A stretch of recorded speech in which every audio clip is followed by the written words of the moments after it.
Welcome to Sweet Life Beat Life. We hope this video helps. Start by defining the banner objective and target audience in one sentence.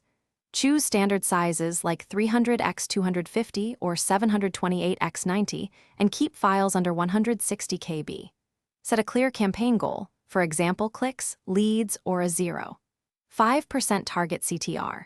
Plan duration and behavior, such as a 15 to 30-second animation loop and one repeating cycle. Decide on a single call to action with concise text and a visible button. Note platform restrictions and acceptable file types like GIF, PNG, or HTML5. Start the creative with a strong headline of 3 to 6 words and focused messaging. Use high contrast between text and background to improve readability on screens. Limit colors to 2 main shades and choose a readable sans serif typeface for small sizes. Use 72 dpi images optimized for web and keep file weight low.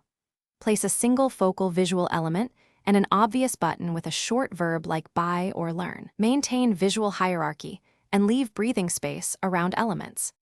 Before launching, run a /B tests on 2 headline variants and 1 CTA color per test.